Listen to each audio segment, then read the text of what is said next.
Masyhur sekali dalam kitab-kitab diceritakan kalau Said Abdul Haddad kalau ada orang sowan itu, kamu ngaji sama siapa? Sama si A itu.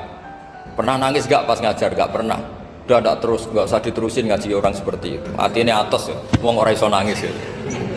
Tapi kalau Abdul Hasan Asadili kebalikan, kamu ngaji sama siapa? Sama si A. Pernah tertawa enggak kalau ngaji? Enggak pernah. Udah, enggak usah ngaji sama orang itu. Orang enggak bisa syukur katanya. jadi itu manhaj besar. Nah, akhirnya orang-orang kayak kita ini enggak jelas semua. Nangis ya bisa, syukur, guyu ya bisa. Cuma celakanya kalau kita nangis karena tidak punya uang, kalau guyu karena punya uang, itu masalahnya. Tapi kalau wali-wali dulu enggak, kalau senyum ya karena saking yakin rahmatnya Allah itu wasiat rahmatu. Kalau nangis ya karena takut azabnya Allah. Kalau kita kan enggak, sangat-sangat materialistik. Ini yang membedakan kita. Sebenarnya nangis dan senyum itu satu keharusan karena Allah punya madharul jalal. Ketika Allah dengan sifat keagungannya, maka kita ini coro Jawa serako bersenyum. Tapi Allah itu kadang sebagai madharul jamal, adanya satu keasikan. Sehingga yang merengut itu yang salah. Makanya dalam ilmu tasawuf, kutub wali itu hanya dua. Allah dengan madharul jalal, dengan Allah yang madharul jamal.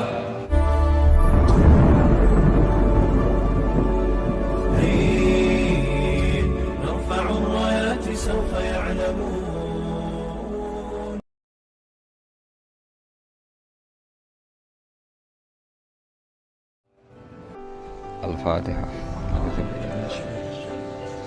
Bismillahirrahmanirrahim. Ar-Rahmanirrahim. Surah Khairil Muhyiddin alaihim waladhdallin. Terus niki napa niati nggih dawuhe Mu'ad bin Jabal niku ta'alu bina nu'min sa'atan. Terus Mu'ad bin Jabal teng riwayat Bukhari sering dawuh, ayo rene moro aku, ayo do iman bareng-bareng. Dados ngaji kados ngeten niki termasuk nambahi napa? Iman. Bismillahirrahmanirrahim. Alhamdulillahirabbil alamin wassalatu wassalamu ala asyrofil mursalin nabiyina wa habibina Muhammadin wa ala alihi washabihi wa ba'du. Yang terhormat Rektor, Dekan dan semua dosen UI. Ini saya mohon maaf, sebetulnya agak perlu minta maaf karena memang macet. Tadi macet di jalan. Saya mau membaca bab tentang faslun fi nafil ibad bi kullil bilad. Bab seharusnya seseorang memberi manfaat kapanpun dia berada, dimanapun dia berada. Jadi kapanpun dan dimanapun dia berada. Qala Allah Ta'ala wa ja'alani mubarakan aynama kuntu. Ayna fi an ibadihi aynama kunna. Di sini diterangkan an-naf'u naf'ani, naf'un fil adyan wa naf'un fil abdan. Wal barokah kasratul khairi wa ziyadatu. Fa'athna Allahu ala Isa biqaunihi ja'alahu nafi'an lil ibadi aynama kana wa haitsu kana. Jadi yang berusaha terang di antara sifat dasar orang-orang baik adalah di mana saja, kapan saja itu memberi manfaat, termasuk tentu saat paling sulit. Jadi Nabi Isa menceritakan dirinya itu wa ja'alani mubarakan aynama kuntu, saya ditakdir Allah berada di mana saja memberi berkah, memberi kemanfaatan bagi orang lain. Ada beberapa cerita tentang Nabi Isa. Jadi perlu diketahui ada 3 nabi yang seperiode. Satu Ibrahim dan Nabi Lut. Ibrahim itu sama Nabi Lut itu pernah paman. Kedua Nabi Musa dan Harun. Sebetulnya yang jadi nabi itu Nabi Musa, tapi Nabi Musa karena alsak lisannya tidak jelas, minta Nabi Harun, ya tentu minta kepada Allah supaya Nabi Harun jadikan nabi. Terus ketiga Nabi Isa dan Yahya. Yahya bin Zakaria, terus Isa ini pernah keponakan Zakaria. Kira-kira kalau di Jawa ya misanan antara Yahya dan Jawa Isa. Jadi ada 3 nabi yang seperiode. Tapi yang paling berkompeten, yang sederajat kira-kira seperti itu hanya Isa dan Yahya. Karena Nabi Lot dan Nabi Ibrahim itu beda level. Karena Lot ini pernah keponakan, jadi hubungannya kira-kira yang murid dan guru. Terus Musa dan Harun itu juga nggak level, karena Nabi Harun ini jadinya Nabi itu atas permohonan Nabi Musa, sehingga meskipun Harun itu kakaknya tapi nggak berani bantah. Jadi Nabi Musa itu dalam cerita beliau itu alsak itu lesannya agak kedal, tapi ini alsak yang barokah. Jadi dulu ceritanya Musa kecil karena dia seorang nabi, beliau seorang nabi. Itu kalau melihat Fir'aun itu mantelnya bukan main, padahal kecilnya dirawat Fir'aun. Sehingga cerita mulai kecil sudah usil kalau melihat Fir'aun itu ya jenggotnya dipakai mainan. Pokoknya nakal. Lama-lama Fir'aun curiga, dasar orang Israel. Nabi Musa ini turunan Israel. Lama-lama Fir'aun itu yakin kalau itu sengaja. Akhirnya Fir'aun mau membunuh Musa.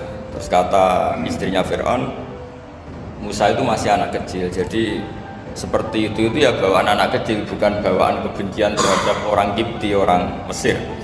Kalau dalam bahasa kitab kuno Mesir itu Egypt al-Kipti, makanya disebut Maria al-Kiptiyah. Kalau orang sekarang bilang Egypt itu bahasa kunonya Mesir itu al-Kiptiyah. Nah, memang secara bahasa Arab Mesir itu gak mungkin, bahasa Arabnya Mesir itu gak mungkin, karena Misro itu maknanya kota. Jadi kalau kamu bilang kamu kemana, ke Misro, ke kota, lah ya kota mana, ya kota Mesir, itu bisa debat kusir. Jadi ya kayak kita lah, kita sekolah di mana, di madrasah. Madrasah terjemahnya apa? Sekolah. Nah, kemudian oleh istrinya Fir'aun ya gini saja, buktikan kalau Musa itu masih anak kecil. Masyhur itu dalam cerita dikasih bara api sama apel. Sebenarnya Musa kecil ini sudah pinter mau milih apel. Sama malaikat Jibril diarahkan tangannya itu ngambil apa? Bara api terus dikunyah. Itu yang menyebabkan lisannya Musa itu alsak, agak pelak. Nah, ketika jadi rasul itu akan repot karena nanti harus pakai penerjemah. Jadi seorang rasul tapi lisannya tidak apa? Cakap. Akhirnya Nabi Musa realistis ngendikan ketika diutus, wa akhi Harun wa afsahu minni lisanan fa arsilhu ma'iyarid ayyusaddiquni inni akhafu ayyukadzibun. Ya Allah, saudara saya Harun itu lisannya lebih fasih, tolong jadikan dia rasul sebagai penguat saya. Akhirnya Allah mengabulkan doanya Nabi Musa, kemudian Harun dijadikan sebagai apa? Rasul. Sehingga meskipun satu angkatan, Harun dan Musa ini enggak level. Artinya enggak level itu ya Harun yang takut Musa. Terus ketiga ini Nabi Yahya dan Nabi Isa. Ini umurnya ya seangkatan, kecerdasannya, jadi nabinya sama-sama mulai kecil. Kita tahu Nabi Yahya termasuk yang diberi khitab Allah, ya Yahya khudil kitab bi quwwah wa atainahu hukma sobiyya. Yahya ganglah kitab nasa fil mahdi wa kahla. Sehingga karena selevel, dua nabi ini menjadi figur besar dalam manhaj, dalam metode dakwah. Dua, karena masih misanan tadi, kalau Jawa kira-kira mirip misanan. Dua nabi ini kalau memilih satu kampung, itu kalau Nabi Yahya itu milih kalau singgah di satu kampung, Nabi Yahya mesti tanya, orang sini yang paling soleh siapa, yang paling baik siapa.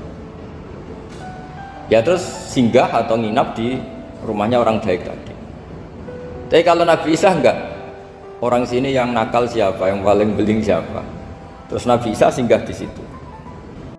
Akhirnya ada pertanyaan dari Nabi Yahya, lima tanzilu ala syirarin nas, kenapa kamu selalu singgah di orang-orang nakal? Syiror itu orang-orang nakal.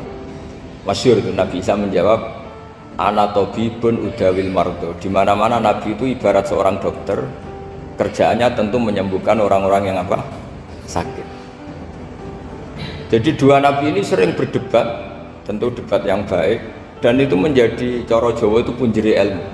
Jadi manhaj ilmu besar antara Yahya dan Isa. Begitu juga Nabi Yahya itu kelihatan agak agak-agak rileks, panik, saking takutnya sama Allah. Kalau Nabi Isa itu rileks, pokoknya kumpul orang-orang nakal ya rileks. Akhirnya ada dua pertanyaan sekaligus nanti jadi dua manhaj. Kenapa kamu sering masam, sering kalau bahasa Arab itu abasa ya. Terus yang Nabi Yahya balik bertanya, kenapa kamu sering senyum, sering tertawa? Kenapa memangnya? Terus ka'annaka ta'manu min makrillah, kamu sering senyum kayak kami sudah terbebas dari azab Allah, dari ditegur Allah, seakan-akan kamu orang paling benar yang nggak akan salah. Nabi Isa balik tanya, sama kamu sering masam, sering merem, ka'annaka taqnatu min rahmatillah, seakan-akan kamu putus asa dari rahmatnya Allah. Sehingga kemudian itu jadi manhaj besar. Kalau terlalu senyum ya dianggap orang yang kayak nggak punya perasaan dosa. Tapi kalau terlalu masam, terlalu merenggut, seakan-akan rahmat Allah itu terbatas. Sehingga seakan-akan Allah itu rahmatnya nggak cukup lah untuk mengelola manusia ini. Sehingga itu jadi metode besar yang masyhur itu dalam sebuah hadis Nabi ngendikan, ulama ummati ka anbiya Bani Israil. Ulama umatku itu kapasitasnya atau fungsinya atau manfaatnya setingkat nabi-nabi Bani Israil. Karena ketika umat ini nggak ditunggui para nabi setelah Rasulullah SAW, itu yang nunggui hanya ulama. Tapi ulama ini sudah cukup mewakili para nabi Bani Israil. Dan banyak syurrahul hadis, para menyarah hadis mensarahkan, Nabi tidak ngendikan ulama ummati kamisli seperti saya, tapi ka'ambiyai Bani Israil, bagaimana nabi-nabi Bani Israil. Nabi Bani Israel itu macam-macam, termasuk ada yang tidak nikah, yaitu yang bernama Yahya dan Isa. Delala umatnya Nabi itu ada orang alim alamah yang ilmunya melegenda, yaitu namanya Imam Nawawi, itu tidak nikah sampai kabudut. Meskipun dalam ajaran syariatnya Nabi an-nikah sunnati, tapi selalu ada orang yang ditakdir tidak nikah karena masyhul, karena sibuk ngurus ilmu, bukan karena tidak laku. Yang jelas itu bukan karena tidak laku. Imam Nawawi itu ganteng, orangnya ya normal, tapi karena sibuk nulis, beliau sampai kabudut itu tidak nikah. Imam Sibawai itu suka sekali sama ilmu, menjadi istri utamanya ya ilmu itu. Dia ganteng, Sibawai itu maknanya tuh apel, dia ganteng sekali, sampai banyak cewek yang seneng, akhirnya dia nikah. Tapi nggak pernah dikumpulin. Dia belajar terus. Ketika beliau ke pasar, dulu nggak ada supermarket, beli kertas, kitabnya dibakar semua sama istri. Dikira istrinya terus mencintai dia, malah diceraikan. Itu siapa? Imam Sibawai. Terus ada umatnya Nabi yang paling unik di dunia, mungkin Pak dosen, saya kiai pun nggak bisa nih. Itu ada orang tuh ganteng sekali, istrinya cantik sekali. Itu tahu-tahu sudah 10 tahun tidak pernah hubungan suami istri. Karena ketika si suami itu tahu istrinya cantik, itu langsung sholat sujud syukur, sholat terus, saking senengnya punya istri cantik. Yang istrinya cantik juga solihah, tahu suaminya ganteng ya terus sholat terus syukur. Itu sampai berhari, sampai bertahun-tahun. Terus ketika ketemu cocokan, dek kita sudah nikah berapa? Terus dilihat kayaknya sudah 10 tahun, tapi tidak pernah hubungan. Oh itu nggak kebayang, itu ganteng sama cantik. Kalau jelek sama jelek itu mungkin. Yang satu bilang naudzubillah, satu itu kan nunggu rapak saja. Ini nggak ganteng sama cantik. Nah kenapa kualitas ulamanya Rasulullah itu bisa seperti Nabi Bani Israel? Karena agama ini, umat ini sudah ada ditunggui para nabi. Sehingga mau tidak mau kualitas ulama, alhamdulillah barokahnya Nabi itu berkualitas kayak nabinya Bani Israel. Nah ini penting sekali saya utarakan supaya dicek saja. Kalau kita nggak percaya, dicek saja dalam hadis-hadis sahih. Misalnya begini, ketika Nabi memenangkan perang Badar, itu ada Asra Badrin, tawanan-tawanan perang Badar. Nabi suka musyawarah, suka rembukan.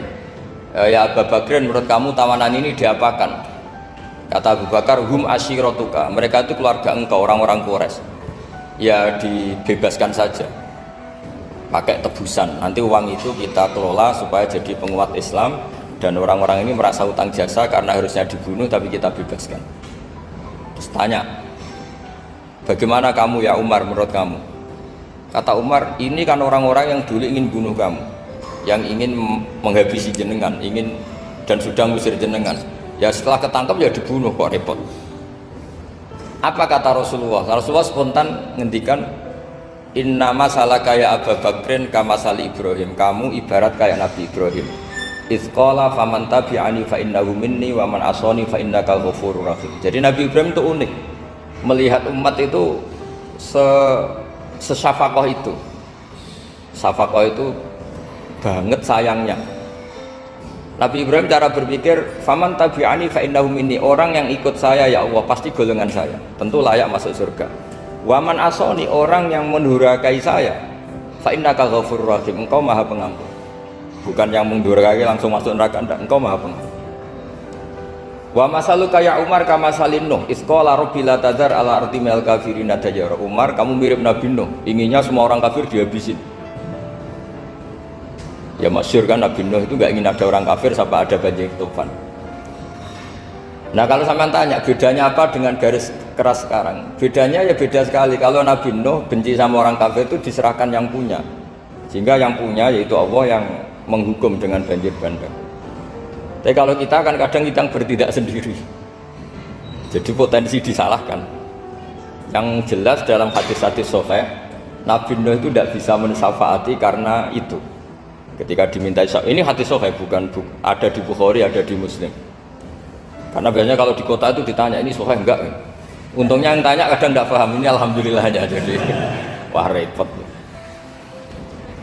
Nabi Nuh itu diantara sebabnya gak bisa mensyafaati adalah pernah corong Jawa maksudno kaume. Kalau dalam bahasa Arab itu da'a li Zaidin berarti mendoakan positif, kalau da'a la Zaidin mendoakan negatif. Kalau orang Jawa itu ada doa, ada pasot. Nabi Nuh adalah orang yang pernah maksudkan kaumnya. Nah, saya cerita sedikit tentang Nabi Nuh dan Nabi Ibrahim. Nabi Ibrahim dianggap tadi cerminannya Abu Bakar, dianggap niru Ibrahim, cerminannya Umar dianggap niru Nabi siapa? Nabi Nuh. Lalu kalau sampean tanya bedanya gimana? Begini logikanya. Andai kan kita mengkaji secara akademik begini, ada ulama besar namanya Abdul Hasan Asyadzili, itu masyhur di Indonesia menjadi Thariqah Syadziliyah. Terus ada seorang muridnya minta gini, ya Abdul Hasan Asyadzili, tolong saya dikasih ijazah supaya saya tidak pernah maksiat di bumi ini. Karena saya takut sama Allah, kalau saya maksiat itu merasa tidak nyaman dengan Allah. Abdul Hasan Asyadzili ini malah marah besar. Atuhibbu alla tadhharu maghfiratu. Kalau kamu tidak pernah maksiat, berarti kamu suka maghfirahnya Allah Ta'ala itu tidak kelihatan, karena nggak ada yang maksiat. Tapi bukan dukung kamu yang tidak ada, ini cerita ilmiah. Tapi kalau Sayyid Abdul Al-Haddad itu kebalikannya. Ada orang fasik gitu hidup berkeliaran, mengganggu masyarakat, ganggu ketertiban agama. Ada kiai atau siapa gitu mendoakan supaya tobat atau dikasih panjang umur supaya nanti bisa tobat. Itu beliau Sayyid Abdul Haddad marah besar. Man da'a li fasikin bil baqa faqad ahabba ayyusawwahu fi ardi. Orang yang mendoakan orang fasik hidup berarti dia suka Allah dimaksiati di buminya. Jadi akhirnya jadi kutub besar, yang satu Syadziliyah, yang satu Haddadiyah. Kenapa ya? Karena tadi yang satu cerminan Nabi Isa, yang satu cerminan Nabi Yahya. Sebagaimana sabda Rasulullah tadi, apa ulama umati ka ambiyai bani Israil. Juga masyhur dalam aplikasi pengajaran juga gitu. Masyhur sekali dalam kitab-kitab diceritakan kalau Sayyid Abdul Haddad kalau ada orang sowan itu, kamu ngaji sama siapa? Sama si A. Pernah nangis gak pas ngajar? Gak pernah. Udah gak terus, gak usah diterusin ngaji orang seperti itu. Artinya atos ya, wong orang iso nangis ya. Tapi kalau Abdul Hasan Asyadzili kebalikan, kamu ngaji sama siapa? Sama si A. Pernah tertawa enggak kalau ngaji? Enggak pernah. Udah enggak usah ngaji sama orang itu, orang enggak bisa syukur katanya. jadi itu manhaj besar. Nah akhirnya orang-orang kayak kita ini enggak jelas semua, nangis ya bisa, syukur, guyu ya bisa. Cuma celakanya kalau kita nangis karena tidak punya uang, kalau guyu karena punya uang, itu masalahnya. Tapi kalau wali-wali dulu enggak, kalau senyum ya karena saking yakin rahmatnya Allah itu wasiat rahmatu. Kalau nangis ya karena takut azabnya Allah. Kalau kita kan enggak, sangat-sangat materialistik. Ini yang membedakan kita. Sebenarnya nangis dan senyum itu satu keharusan karena Allah punya madharul jalal. Ketika Allah dengan sifat keagungannya, maka kita ini cara Jawa serako bersenyum. Tapi Allah itu kadang sebagai madharul jamal, adanya satu keasikan.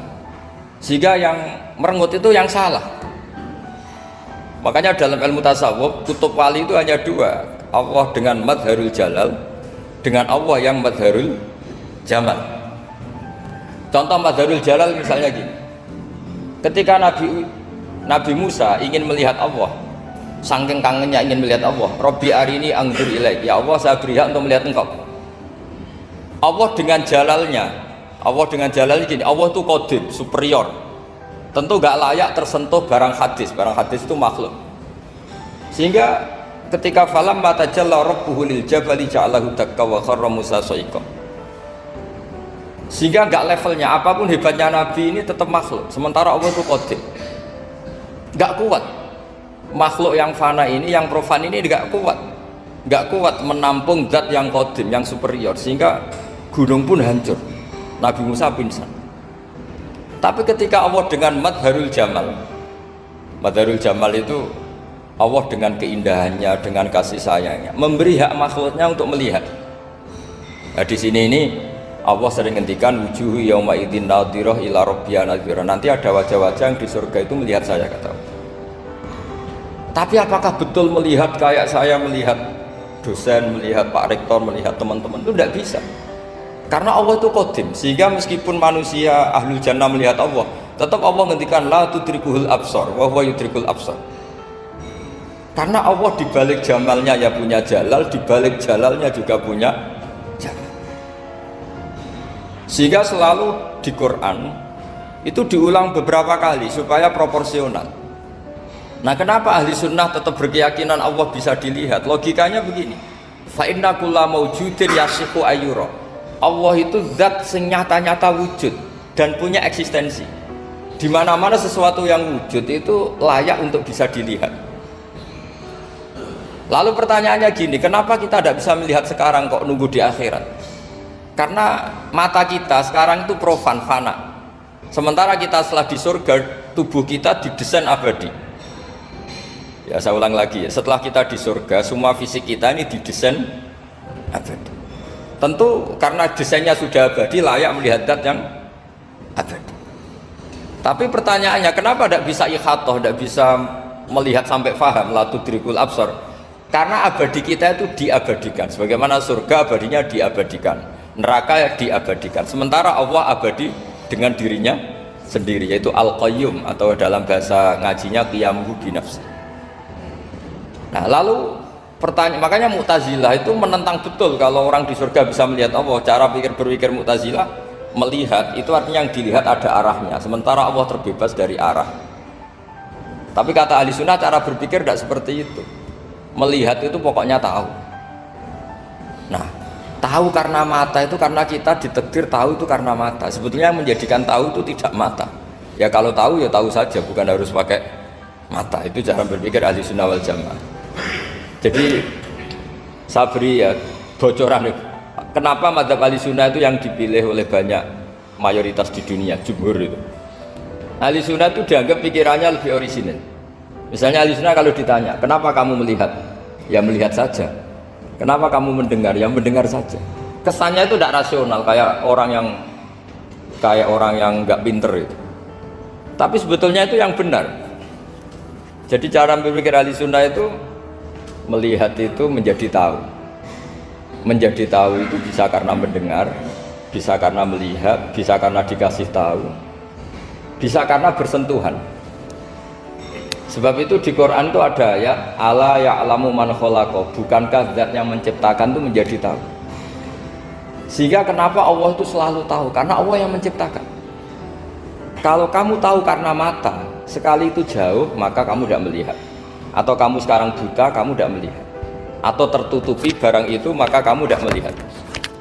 Tapi kalau kamu tahu karena kamu menciptakan, maka akan melihat terus. Misalnya saya ini tukang batu. Saya ingat betul ketika saya bangun Monas, Itu pulpen saya tak tanam di dalam Monas. Saya ingat betul kalau pulpen saya warnanya putih, tak tanam di Monas 2 meter dari pondasi. Setelah saya pulang ke Jogja ditanya, di dalam Monas ada apa? Ada pulpen. Posisinya 2 meter dari pondasi. Kenapa saya tahu? Karena saya yang menciptakan. Nah, karena menciptakan ini sehingga tahu saya akan terus menerus. Tapi kalau tahu karena mata sekali barang itu tertutupi, nggak tahu. Misalnya saya tahu jenengan karena dekat sekali jenengan kemana-mana saya sudah tidak tahu. Tapi kalau saya menaruh sesuatu di tubuh Anda, sehingga kamu kemana-mana tetap tahu bahwa barang itu ada di tubuh Anda. Nanti kalau ada yang protes, tapi bisa saja Gus barang itu dicuri orang kemudian Anda tidak tahu. Yang menjadi tidak tahu karena saya sudah tidak menciptakan suasana itu. Selagi saya yang menciptakan, maka akan tahu terus. Ya, tapi karena Allah ini menciptakan semua yang ada di bumi, maka Allah tahu terus. Sehingga Allah tahu cara bikin kuman. Terus tahu bahwa manusia itu punya kuman, kumannya punya organ, organnya juga punya kuman. Terus gak kebayang. Kamu bayangkan kayak, makanya Allah itu kalau cerita sederhana, innallaha la yastahi ayyadriba mathalam ma ba'udatan fama fawqaha. Allah itu tidak malu bikin perumpamaan nyamuk, karena nyamuk itu lebih dahsyat dibanding gajah. Para pematung itu disuruh bikin gajah masih mampu, bikinkan patung gajah, mungkin masih sanggup. Tapi kalau tak suruh bikin patung nyamuk, nggak usah bikin hidup, patungnya saja sekecil itu. Padahal nyamuk kecil itu punya organ tubuh, lalu bikinnya organ tubuh nyamuk itu kayak apa? Organnya punya kuman, kumannya punya organ, organnya juga punya kuman. Sehingga orang-orang alim itu baca nyamuk itu lebih jadi ayat Allah ketimbang melihat dinosaurus. Tapi sekarang orang itu nggak tertarik ceritanya. Jadi beda perasaannya orang alim sama orang awam. Kalau orang awam tuh melihat mukjizat kan yang dasar-dasar kayak dinosaurus, gajah, wow gitu. Kalau orang alim nggak, malah melihat nyamuk.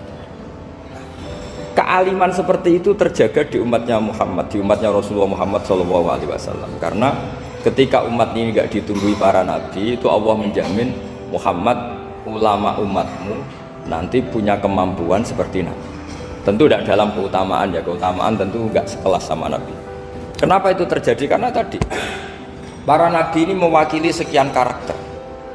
Kalau kita sangat mencintai Indonesia, maka kita akan tegas siapapun yang ingin menghancurkan Indonesia. Itu kira-kira cerminan Nabi Nuh. Kalau kita sangat mencintai Allah, maka kita akan benci sebenci-bencinya sama orang yang mendurhakai Allah. Tapi masalahnya Allah yang kita cintai itu memaklumatkan diri kalau bersifat ghafur, pengampun. Jika kalau kita terlalu kasar, ini kan yang kita cintai bersifat ghafur kok kita kasar. Di sini Nabi Ibrahim, beliau sangat mangkel sekali sama yang durhaka sama Allah. Tapi mau mangkel gimana? Zat yang mengajarkan itu bersifat ghafur. Maka kita mau tidak mau, makanya ada riwayat mengatakan takhallaku bi akhlaqillah, kamu bertata krama kayak akhlaknya Allah.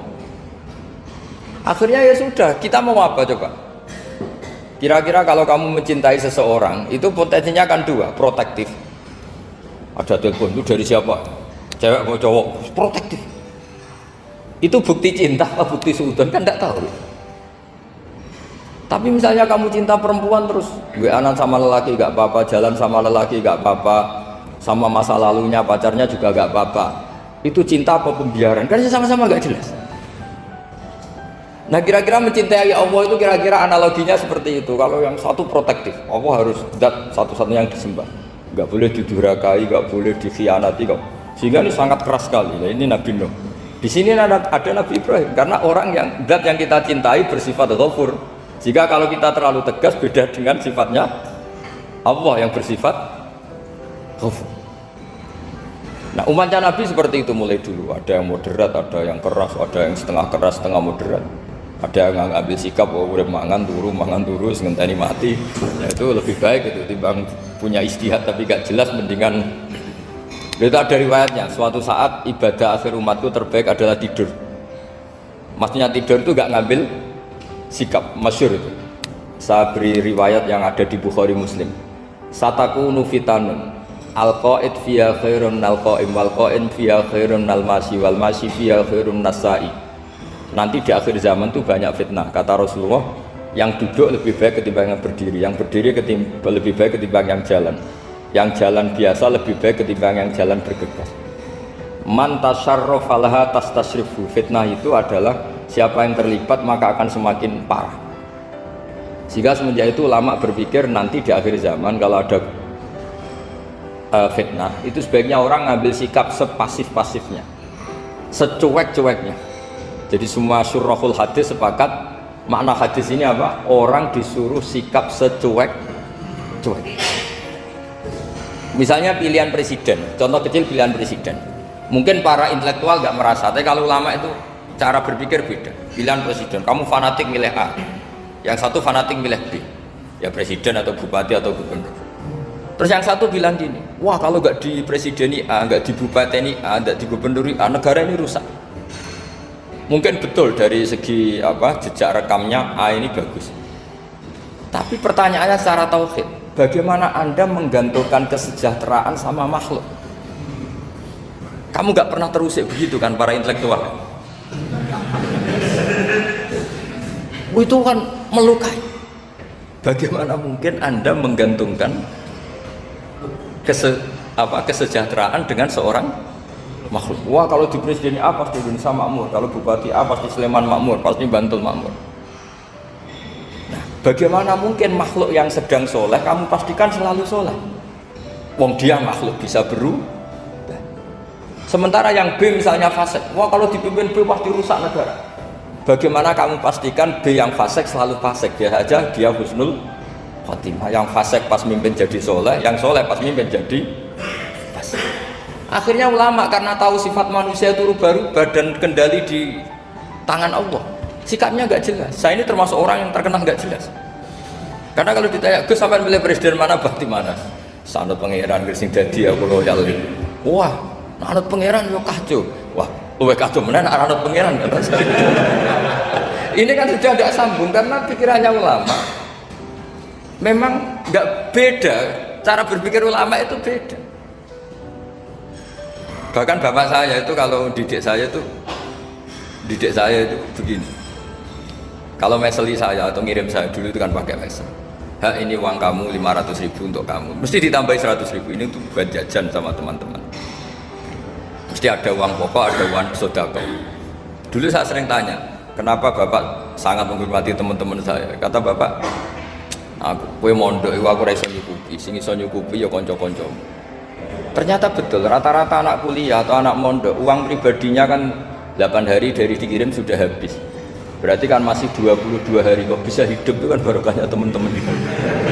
Malah yang agak beling itu 1 hari sudah habis, berarti ada 29 yang bergantung sana sini. Sehingga Nabi dulu cara ngedikan itu unik. Kata Nabi, da'un nasa yarzuqullahi ba'duhum ba'duh. Manusia barnawa itu saling memberi rezeki. Ketika ada kolab, Medina itu pernah kolab, terus sekarang pernah defisit itu. Beberapa pakar ekonomi datang ke Rasulullah, ya Rasulullah, sa'ir, tolong dikasih harga standar. Tapi apa jawabannya Nabi? La tusa'iru fa inna Allaha huwal musa'ir. Kamu jangan kasih harga, Allah sendiri yang menentukan harga itu. Terus kata Nabi, kenapa engkau begitu ya Rasulullah? Ini negara harus ditentukan harga karena gini-gini. Kata Nabi, saya tidak ingin ketemu Allah dalam keadaan dolim. Tapi ini tentu di teori ilmu modern ini masalah. Tapi menurut orang modern. Tapi kalau menurut ilmu hakikat itu nggak akan masalah. Misalnya, kenapa Nabi tidak menentukan harga dalam keadaan negara seperti itu? Jawabannya pakar-pakar hakikat, ya saya ulang lagi pakar-pakar hakikat begini. Misalnya ada orang menimbun supaya nanti harganya mahal, terus ditimbun terus sampai nunggu harganya mahal. Lama-lama dia sadar kalau timbunannya nggak ada gunanya karena ternyata orang nggak beli. Nah, ketika orang tidak punya kemampuan beli, yang menimbun juga tidak punya uang. Nah, tapi kalau sampean tanya, tapi Gus nak tuku barang pokok kan kita mati karena kehabisan stok. Itu masalah tauhid Anda. Bagaimana mungkin kamu membayangkan seorang makhluk tidak bisa hidup atau nggak dapat rezeki? Nabi itu orang yang sampai ke derajat hakikat, dari tidak pernah bayangkan gitu. Salah sampean jadi orang yang tauhidnya masalah. Sehingga terus bayangkan, wah kalau negara ini chaos, wah kita makan apa? Kalau negara gak stabil, wah kita gimana? Itu tidak bisa seperti itu. Dulu ketika kita dijajah Belanda, itu kiai-kiai kita, Mbah Hasyim Asy'ari, Mbah Ahmad Dahlan, mondoknya di Mekah. Sampai alim alama, dua beliau, Mbah Hasyim sama Mbah Ahmad Dahlan itu ngajinya sama-sama Syekh Khotib Minangkabau. Cuma Mbah Hasyim lebih menekuni ke Syekh Mahfud Termas, yang satu menekuni Syekh Khotib Minangkabau. Jadi dua beliau itu ngaji di guru yang sama. Mbah saya, buyut saya itu ya sudah mondok Mekah. Itu zaman dijajah Belanda. Sekarang kita agak dijajah, nggak mondok di sana. Buyut saya itu zaman itu sudah haji. Buyut kelima saya itu dulu kalau ingin cari tempat yang teduh itu masuk ke gua. Itu masuk gua itu hanya kepalanya saja, kakinya masih di luar. Karena gua di Arab tidak seperti gua di sini. Kalau gua di sini kan orang bisa masuk semua. Kalau gua Arab kan hanya celah-celah batu-batu besar. Sehingga ketika Rasulullah hijrah ke Madinah, singgah di gua Sur, kata Abu Bakar gimana? Andai kan yang ada orang kafir di depan gua, kata Abu Bakar gimana? Andai kan mereka melihat kakinya pasti melihat kita. Karena gua di sana itu satu tubuh tidak bisa masuk penuh. Kalau gua di sini kan ada yang mobil saja bisa masuk. Nah itu mbah saya kalau mau istirahat itu masuk gua, separuh badan di dalam gua, separuhnya masih di luar. Nah sekarang terus kita bilang, wah kalau kita negara tidak stabil kita haji kemana? Dulu zaman dijajah Belanda kita bisa haji. Soal kebahagiaan, nenek moyang pulau jenengan tuh anaknya banyak. Dijajah Belanda, jajah Jepang ya nyatanya anaknya banyak-banyak. Itu kira-kira bahagia apa enggak?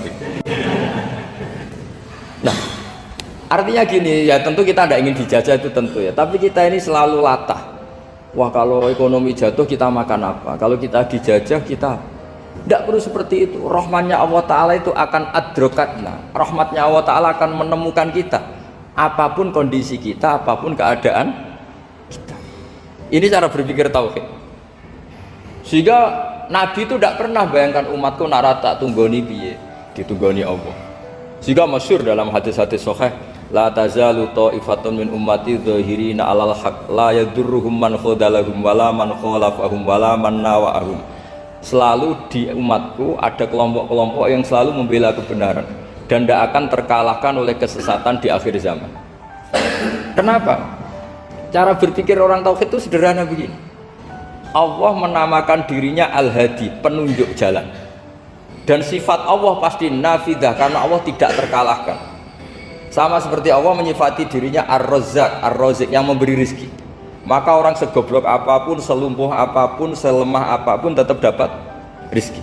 Sama, Allah mensifati dirinya Al-Hadi, memberi petunjuk. Maka zaman serusak apapun orang tetap dapat petunjuk. Sehingga kita tidak perlu khawatir, wah nanti zaman kalau sudah rusak nasib Islam gimana? Ya coba sekarang nasib Islam gimana? Ya baik-baik saja. Dulu ditunggoni wali songo ya banyak orang Islam. Sekarang nggak usah wali songo, ditunggui dosen-dosen yang ngajar aja nunggu digaji. Kiai pidato ya ada yang beri salam tempel. Itu kalau nuruti definisi ikhlas itu tidak ada masuk. Tapi meskipun demikian agama juga jalan. Kenapa agama ini jalan? Karena Allah Al-Hadi, penunjuk jalan. Ketika Allah mensifati dirinya penunjuk jalan dan sifatnya Allah pasti nafidah, pasti terjadi. Karena Allah tidak pernah gagal. Sehingga agama ini akan ada terus sampai akhir zaman. Coba Amerika kayak apa Islamofobia? Di Amerika tambah lama tambah banyak Islam, Eropa juga gitu, Australia juga gitu. Andai kan nuruti teori sosial, sudah dunia sudah materialistik kayak gini, orang dohirnya itu akan meninggalkan agama. Nyatanya tidak juga. Saya pernah di Korea seminggu, itu di negara ateis. Itu TKI ke sana tuh nyari uang. Ternyata ya kepikiran bikin masjid, bikin komunitas Islam. Coba siapa yang menggerakkan hati itu? Hanya Allah Subhanahu wa Ta'ala. Ya, jadi cara berpikir tauhid saya ulang lagi, saya mohon sekali di pengajian ini saya cerita wajah alani mubarakan aina ma kuntu. Jadi cara berpikir sekian nabi, terus kita punya karakter tertentu, kita milih nabi ini itu sah. Karena ulama ummati ka'ambiyai Bani Israel, ulama umatku itu ibarat kayak nabi Bani Israel. Jadi ada yang milih tadi seperti Nabi Isa fokusnya ngurusi orang-orang nakal, itu juga bagus karena dimana-mana nabi itu seperti dokter. Tapi Nabi Yahya hanya berkawan sama orang-orang soleh. Kita tahu berkawan orang fasik itu resiko ketularan. iman pas-pasan wae kancane nang fasik kan taqabbalallahu minna minkum gitu. Wong kamu sendiri tidak sehat-sehat amat berteman orang penyakitan kan bahaya. Tapi kalau kamu sebagai dokter kok hanya berteman orang sehat, lalu kamu apa? Penelitiannya gimana? Masa saya dokter spesialis, pernah penelitian, semua orang sehat saya pernah saya teliti. Itu dokter aneh apa enggak? Saya dokter spesialis TBC, spesialis paru-paru. Yang kamu teliti siapa? Semua orang sehat. Pernah meneliti yang sakit? Enggak pernah. Kan ya jadi dokter aneh. Tapi misalnya terus kamu sendiri terus berteman orang penyakitan terus, kan ya rawan tertular. Ini ada dua figur, yaitu Nabi Yahya dan Nabi siapa? Ya saya kira demikian. Baik, jazakallah. Di sini kita bukakan pertanyaan mungkin dari Bapak dua aja. Nanti waktunya. Ada dua pertanyaan mungkin dari Bapak Ibu yang bertanya.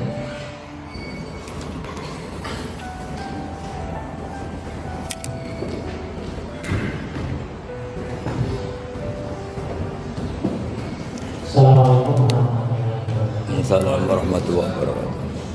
Saya akan bertanya tentang kajian yang kemarin Gus. Ya. Kemarin kita mengatakan bahwa kalau berdua itu sedikit-sedikit saja hanya pokok saja gitu. Gimana? Tapi ada ulama itu.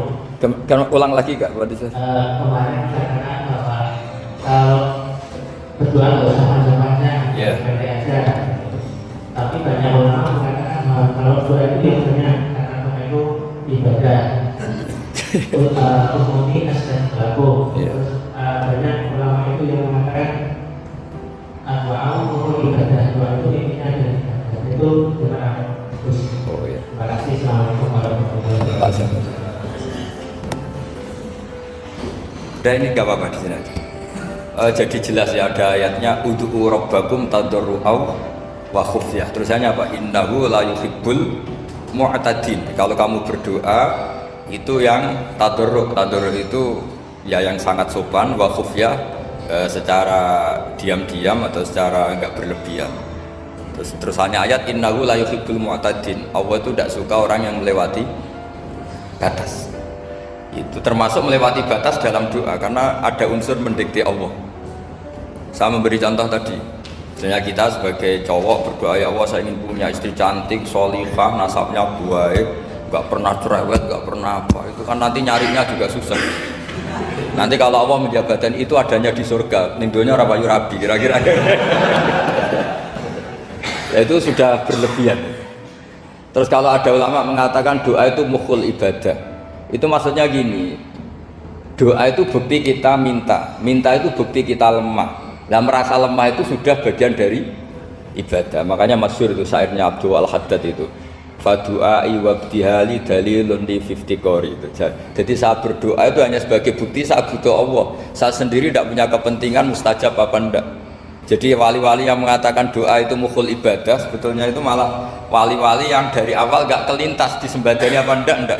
Butuhnya dia itu menunjukkan bahwa saya ini lemah, buktinya posisinya minta. Itu yang dimaksud mukhul ibadah. Tapi kalau kita berdoa terus posisi kita protes, katanya kamu baik ya Allah, engkau baik, ternyata enggak juga. Buktinya semua doa saya enggak kamu kabulkan. Wah, ini malah doa kriminal jadinya. Jadi yang dimaksud mukhul ibadah itu doa itu bukti minta itu bukti lemah. Makanya ada syairnya Abdul Al-Haddad maksud fadu'a ibabdihali dalilun li fiftikor. Jadi saya minta engkau ya Allah itu bukti saya butuh. Jadi itu bukan dua hal yang harus dipertentangkan. Jadi kalau doa dikatakan apa? Ibadah karena di doa itu minta. Nah minta itu bukti merasa kita lemah. Berarti kita sa'il, Allah mas'ul. Kita minta, Allah yang kita mintain. Kita menengadah, Allah yang berposisi memberi. Itu saja sudah cukup sebagai ibadah. Meskipun doa kita tidak mustajab. Karena memang tadi seperti itu. Kalau di ilmu-ilmu tasawuf itu apa ya? Doa itu memang benar-benar sudah mukhul ibadah. Karena tadi perasaan merasa butuh sama Allah itu. Nah, merasa butuh itu, nah kalau kita berdoa merasa butuh sama yang kita minta, itu dalam ilmu tasawuf sudah kriminal, berarti kamu lebih butuh makhluknya. Misalnya begini ya, saya ingin punya rumah bagus, Terus setelah punya rumah kredit saya utangnya banyak. Sebetulnya saya itu tidak pernah ingat Allah. Gara-gara utang banyak, kredit jatuh tempo, terus melibatkan Allah. Ya Allah, saya ini utang banyak ini, terus tolong dibayar. Sebetulnya saya itu ingat utang, cuma Allah tak libatkan kan gitu. Lah itu tidak akan jadi wali, yang jenis ini tidak akan jadi wali. Saya ingin jadi dosen, melibatkan siapa ya nanya? Melibatkan Allah, terus malam-malam bangun melibatkan Allah. Itu artinya apa? Kamu itu lebih ingin yang kamu minta ketimbang ingin Allah. Kalau wali itu enggak gitu, kangen Allah, terus tahu Allah itu zat pemberi, karena tahu Allah zat pemberi terus minta. Maka yang dikangen itu ya Allahnya dulu. Kalau kita kan enggak, punya kasus dulu, punya keinginan banyak dulu, baru ingat siapa yang bisa ya. Oh Allah, terus Allah kita libatkan. Ya untungnya Allah baik, mau ramal utang bukan mikir, untungnya Allah tidak jawab itu. Jadi itu bedanya wali. Kalau wali itu kangen Allah dulu, baru minta. Kalau kita enggak, banyak masalah dulu, baru melibatkan Allah. Nah yang jenis ini tuh bahaya, kalau enggak disembadani mesti ngomel ya. Gusti katanya kalau yang minta kamu kabulkan, ternyata ini enggak. Nanti kalau Allah jawab, kamu itu tidak kangen saya, kamu itu kangen uang, kangen perempuan cantik yang kamu inginkan. Terus kamu melibatkan saya. Urusannya apa saya dengan itu, Pak? Makanya tidak usah nuntut karena awalnya sudah salah. Ya saya kira itu ya. Jadi ada ayat apa? Ud'u rabbakum tadarru'aw wa khufyah. Terusannya apa? Innahu la yuhibbul mu'tadin. Itu di semua tafsir dikatakan Allah enggak suka orang yang berlebihan dalam doa. Berlebihan tadi, misalnya minta sesuatu yang terlalu besar, atau permintaan kemarin saja lanu addi syukroh, kita tidak bisa memenuhi mensyukuri, sudah minta lagi. Misalnya seorang jomblo, targetnya kan asal payu nikah, tapi setelah nikah bayangkan istrinya solihah, tidak cerewet, itu kan berlebihan. Hilang status jomblo saja belum kamu syukuri kok sudah minta yang macam-macam. Jadi harusnya kan syukur dulu ya. Sekedar laku nikah ini kan ada syukur yang harus, seperti jadi dosen juga gitu. Sekedar jadi dosen harus kita syukuri dulu karena menjadi kita tidak nganggur. Itu kan satu harkat sosial yang luar biasa. Jangan tahu-tahu sudah hari kedua cari intensif, cari ini itu, syukurnya aja belum sudah kemana-mana. Lah itu sudah mu'tadin, sudah melebihi apa? Batas. Ya saya kira demikian. Satu lagi. Ya monggo satu. Iya.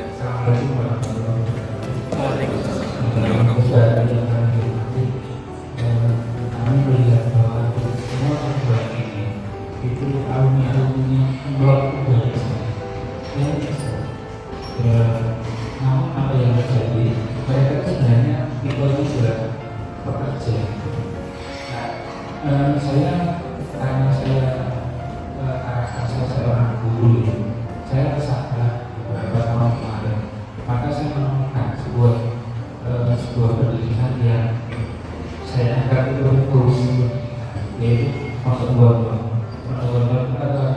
itu alaminya kalau nggak menjadi jari dia menjadi pengusaha rata itu padahal itu sekitar kesampaian. Nah jangan-jangan di pemerintahan kita ada satu kesalahan dalam mengikuti, bisa jadi yang tadinya skripsi nanti zona nasional atau membuat buku bersama ini cara pandang bersama bagaimana apakah pendidikan kita bagaimana karena terus kan kita melahirkan beberapa anak kumpulan itu pasti di harapannya kerja beda dengan diajar materi dengan gaya yang lain, dia pasti nanti tes jadi dia juga cari, dia juga bekerja. Nah ada apa gitu yang mau kita lihat. Terima kasih. Assalamualaikum warahmatullahi wabarakatuh. Bisa ngulang?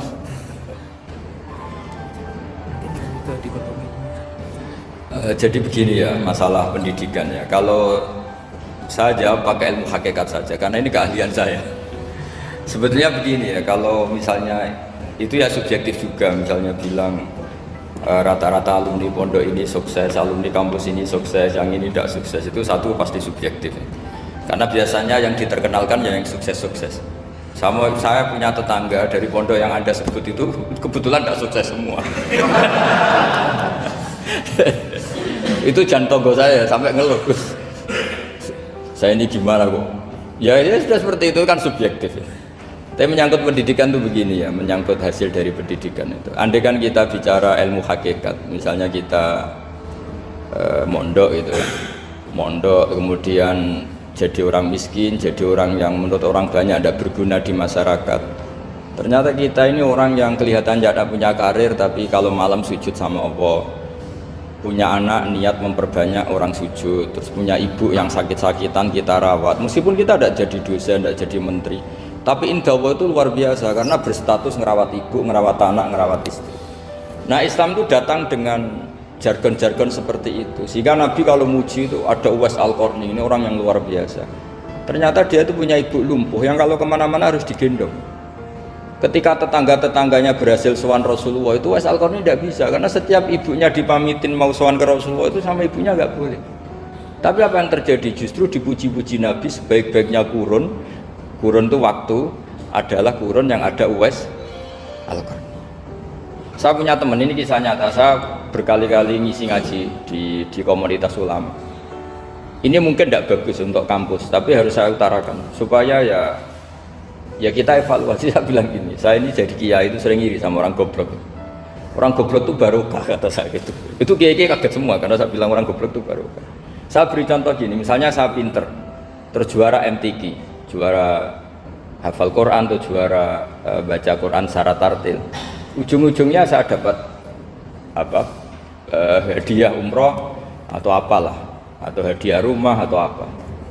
Pertanyaannya adalah mendapat. Saya ulang lagi, mendapat.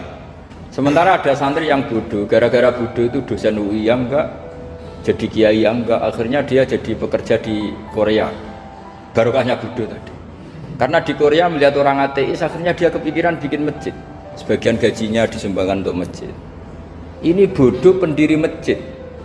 Tapi kita gara-gara dosen dakwah di masjid, ini pinter dapat uang dari masjid. Nah ini bukan nyindir, ini biasa saja. Ini maksud saya. Maksud saya, kamu jangan ngabaikan hidup. Akhirnya apa yang terjadi? Saya ini punya teman ini betul. Saya ini kan kecelok dulu tuh Gus Salim. Nasib saya di mana-mana dihormati. Kadang saya merasa dosa. Kok dihormati? Saya punya teman, dulu gobloknya minta ampun, sekelas sama saya. Gobloknya, soalnya gobloknya harus disepakati, sudah. Iya, goblok mujma'alah kira-kira. Singkat cerita, dia itu hidup di pedalaman Kalimantan, sekitar tahun 92. Dulu kan biasalah di dalam hutan itu mesti ada penebangan hutan macam. Dia ada bosnya, yang jelas dia ada bosnya. Saya yakin juga agak kriminal, karena dia tidak yang illegal logging. Pokoknya ditakdir dia hidup di tengah hutan. Ikut orang. Setelah itu dulu nggak ada HP, sering kirim surat ke saya, Gus, saya ini hidup di tengah hutan, tapi saya ini muslim pernah mondok, kalau nggak bikin Jumat itu nggak enak, bikinlah dia Jumatan. Nah karena dia pernah ngaji fikih Syafi'i, kalau Jumatan nggak ada orang 40 itu harusnya zuhur tidak Jumatan. Tapi orang yang kerja di situ tidak mau. Wong dino Jumat kok zuhuran loh Pak. Kalau dino Jumat ya Jumatan ya. Tanya saya, Gus itu kalau ada kaulnya enggak supaya Jumatan enggak orang 40 sah. Singkat cerita dia lama-lama jadi pendiri masjid di situ. Dia punya sedikit gaji ya dipakai masjid, punya sedikit tanah diwakafkan untuk masjid. Artinya apa? Indahwah ini banyak orang bodoh, ternyata di komunitasnya dia muassis, pendiri, pemberi. Sementara kita yang kecelok pinter, dapat umroh, dapat bonus. Kira-kira nanti kita ketemu Allah, kamu pernah nyumbang Islam apa? Yang bodoh jawab, oh nanti Gusti bikin masjid di pedalaman. Kita yang pinter, kayaknya kalau memberi enggak lah Gusti, reputasi saya mendapat. Nah artinya gini, kita jangan mengukur. Makanya Rasulullah itu punya sisi unik. Ini mungkin pelajaran bagi kita semua. Orang-orang Ansor kita tahu semua berposisi memberi Rasulullah. Semuanya orang Ansor. Ngasih rumah, ngasih tanah. Bahkan bukan sekedar ngasih Rasulullah, ngasih sahabat-sahabat yang dibawa Rasulullah, yaitu orang Muhajirin. Ketika Nabi mengalami sekian kemenangan, futuhat, Nabi bagi-bagi harta itu orang Ansor gak dikasih, sama sekali gak dikasih. Sehingga terprovokasi sebagian, ya tentu sebagian yang muda-muda, masyhur itu yang terprovokasi yang muda-muda. Ini pelajaran bagi kita. Wah, ini Rasulullah Muhammad mulai tidak fair. Yang dikasih orang-orang kafir Quraisy yang barusan masuk Islam. Paling Nabi karena jenenge tonggo, awak dewi kan kenalan anyar gitu. Jadi dimenangkan sing tonggo, yaitu orang-orang kafir Quraisy yang sekarang baru masuk Islam. Singkat cerita akhirnya Nabi dengar gosip itu, dengar bahwa Nabi dikomentari mulai tidak adil karena memprioritaskan orang-orang Quraisy yang notabene adalah keluarga Nabi, tetangga Nabi, kampung halaman Nabi. Akhirnya Nabi bilang, coba semua orang Ansar kumpulkan di satu kubah, satu khimah besar di Jirona pas itu.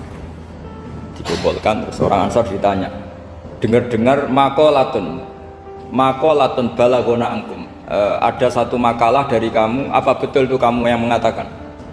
Terus ketua orang Ansar ada yang namanya Sa'd bin Ubadah berdiri, ya Rasulullah amazu ahlamina fala yaquluna syai'an. Orang-orang terpelajar kita ada yang komentar, tapi yang muda-muda ini memang ngomong seperti itu, bahwa jenengan sekarang mulai lebih tertarik ngurusi orang-orang Quraisy daripada kita.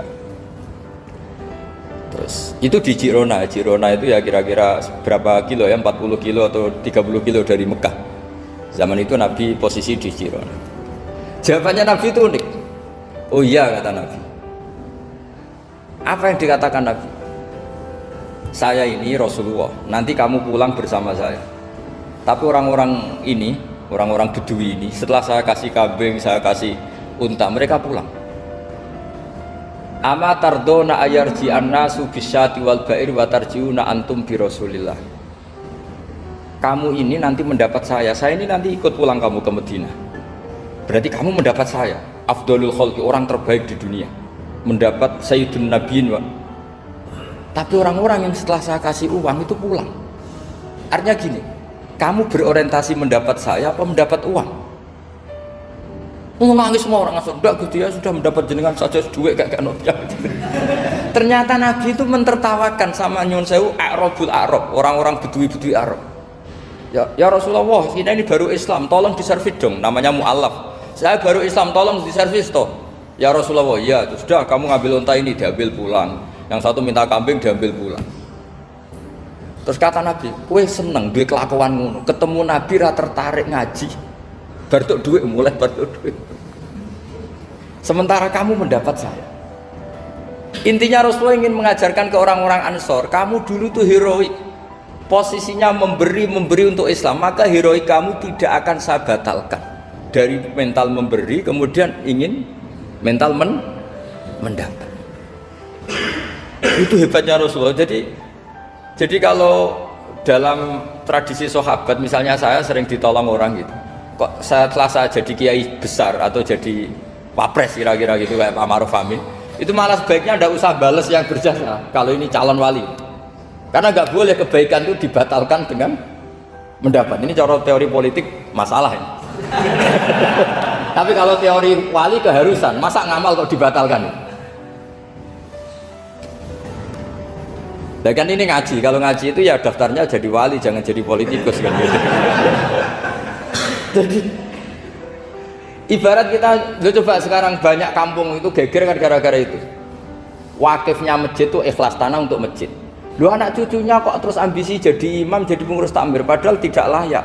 Mereka mungkin tidak alim, tidak soleh. Ini kan terus gak fair, wakifnya ikhlas, siapa aja ngelola boleh asal kompeten, anak cucunya tidak ikhlas. Nabi itu nggak mau. Jika masyhur orang Ansor itu ketika Nabi menawarkan, kita sekarang sudah futuhat, apa harta yang kamu kasihkan muhajirin tak kembalikan, sekarang negara mampu. Tidak ya Rasulullah, kita tidak akan mengambil sesuatu yang sudah kasihkan lillahi ta'ala. Orang muhajirin juga sama, ketika di Jirona di Mekah, ini Mekah sudah kita taklukkan, tanah-tanah yang sekarang dikuasai orang kafir, yang dulu kamu tinggalkan lillah, sekarang bisa kamu ambil lagi karena sekarang Mekah sudah dikuasai Islam. Kata orang muhajirin apa? Kita tidak akan mengambil sesuatu yang sudah kita kasihkan lillah. Jadi kamarnya malu yang kita lama sekali bermental memberi, kemudian kita sekarang ingin bermental mendapat. Artinya gini, kalau jenengan mengukur kegagalan itu orang-orang bodoh itu barokahnya luar biasa. Coba kalau semua orang pinter misalnya, kayak saya, kayak Pak Rektor misalnya, itu bingung masyarakat. Barokahnya orang bodoh di tengah-tengah pasar ada konsultan, barokahnya dokter-dokter yang bijinya tidak pati bagus, akhirnya di pedalaman ada dokter. gara-gara prestasi pas-pasan di pedalaman. Coba kalau prestasinya kelas A semua, mungkin sudah hidup di Jerman semua. Indonesia bisa kurang stok penyuluh. Jadi pertanyaan jenengan tadi, ya tadi kalau saya disuruh jawab dengan ilmu hakikat, Allah merencanakan ini sudah luar biasa. Harus digawe pinter, setengah goblok. Ini semuanya kalau ilallah wa fillah itu semuanya barokah. Karena tadi nggak bisa bayangkan. Andai kan tidak ada santri sing rapati pinter, itu di pedalaman Kalimantan itu tidak ada yang jadi dai. Oh kalau pinter nggak mau, pasti nggak mau. Barokahnya goblok tadi. Sampai saya ini tahadus bin nikmat. Sampai mereka bilang gini, sekarang kan ada telepon, sering telepon saya, Gus, jenengan jangan mati dulu. Karena kalau jenengan mati kita jadi kiai juga selesai. Karena mereka itu nggak pinter tapi sudah jadi kiai di Papua, di pedalaman mana-mana. Itu kalau ditanya halal haram sudah tidak bisa. Mau ngerti nak sholat itu madem mulon itu aja. Jadi setiap ada pertanyaan hukum mesti telepon saya. Kadang tamunya nunggu, Gus jawab saiki mati nak rambut jawab. Karena tamunya nunggu. Ya karena tadi dulu di pondok gak pinter, misalnya tahu hanya gini dok, perempuan kalau datang bulan gak boleh sholat. Dia gak tahu detail-detailnya, misalnya ada perempuan yang mustahadah, berhari-hari selalu keluar darah berbulan-bulan. Nah ngajinya belum sampai sana, kalau kita kan sampai sana. Oh gini, kalau adatnya perempuan tadi hanya 6 hari haid, maka yang 7 berikutnya namanya mustahadah, sudah mulai sholat, mulai puasa normal, karena ini penyakit, bukan kategori haid. Nah dulu ngajinya tidak sampai situ. Jika kalau ada yang tanya ditunggu Gus ini ada perempuan keluar darah terus kita harus gimana ini? Sholat enggak? Oh, ilmunya enggak cukup dia untuk jawab seperti itu. Karena tapi tadi ya saya ulang lagi ya. Jadi jangan pernah mengabaikan orang-orang bodoh. Orang bodoh itu ya barokah, tapi enggak perlu ada gerakan jadi bodoh ya enggak perlu. Digerakkan bodoh itu pasti mayoritasnya. Alhamdulillah sekali. Akhirnya berkah itu ada di mana-mana. Loh ini betul. Pokoknya kita ngaji itu apa yang masyhur itu Rabbana ma khalaqta hadza batila. Semua yang diciptakan Allah pasti ada. Ya ini memang ilmu agak aneh bagi kalangan akademisi, tapi kan sampean mengundang saya untuk ngomong ilmunya kiai. Kalau saya jawab pakai standar intelektual kan saya namanya basa-basi. Itu tidak bagus dalam ilmu Islam. Mudahana itu tidak bagus. Karena ini keahlian saya di ilmu hakikat ya saya jawab secara ilmu hakikat. Terus itu pernah saya diceritani Pak Bintang Pamungkas itu cerita. Gus Dur juga pernah cerita, banyak yang sejenis itu cerita. Gus Dur kan orang sukses di Jakarta, itu matur nuwun sama keluarganya yang adiknya yang jadi biasa-biasa saja. Karena akhirnya ada yang ngrumat ibunya. Keluarga Pak Bintang itu banyak yang doktor, profesor, tapi terima kasih sama adiknya enggak siapa-siapa. Karena barokahnya itu ibunya ngrumat. Coba kalau semuanya dokter, mungkin ingin hidup di kampus.